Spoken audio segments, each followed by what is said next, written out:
Het gangsterduo van de Harkema, Antonio van der P. en Denise B. staan joerd voor de rechter. De rechtszaak is in Assen en zal waarschijnlijk 5 dagen worden. Het duo liet verliezen een spoor van geweld achter haar. Het gangsterduo, dat de bijnaam Bonnie en Clyde kregen, wordt verdacht van afpersing, dieverij met geweld, poging tot deerslag en moord. Een Ierlien pleegde de 2-jarige gewelddierige inbraken in het noorden en eersten van ons land. Met grof geweld namen ze 2 keer slachtoffers mee in de kofferbak van een auto en skeerden een man op een camping in de buik toen ze betrapen waren. Op 26 februari verliet hier het duo na een klopjacht in Nederland en Duitsland uiteindelijk in het Duitse Schwertepact doet ze een pizza zitten te eten.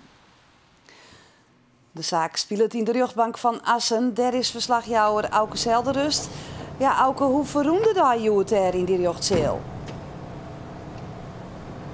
Ja, de dag begon nu weer aardig, want het wachten wie op de verdachte Antonio Marcos, die wie er net. En die moest nog uit Zwolle komen, uit de Veensnis. Maar er wie een flatenmaker waarschijnlijk bij het huis van bewaring, dus we moesten 12 uur wachten voordat de zitting echt beginnen kon.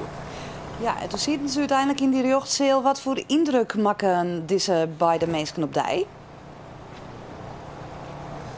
Ja, de spanning wie toch wel wat te snijden hè, aan het begin van de zitting. Want ja, eindelijk kon je Bonnie en Clyde in levende lijven zien.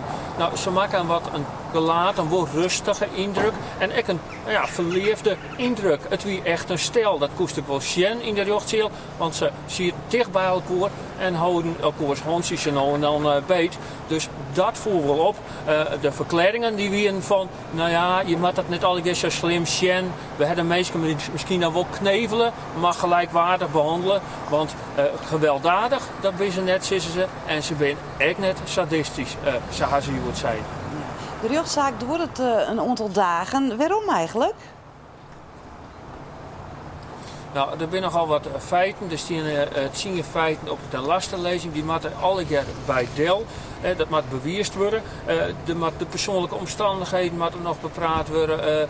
De slachtofferverklaringen moeten nog komen. En dan ook nog het requisitoor op vreed.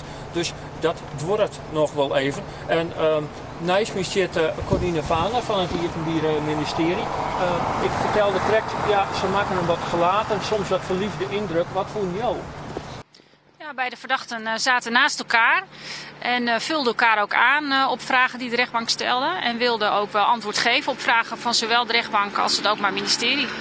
Ze zeiden over bijvoorbeeld een ontvoering, kneveling, vrijheidsberoving van ja, zo slim had je het net zien. Wij binnen het gewelddadig, we hebben ze gelijkwaardig met respect behandeld. Wat vind je ook daarvan?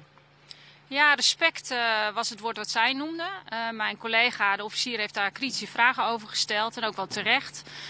Want hoe respectvol is het als je iemand knevelt, een prop in de mond stopt, tapet, mishandelt, met een vuurwapen bedreigt.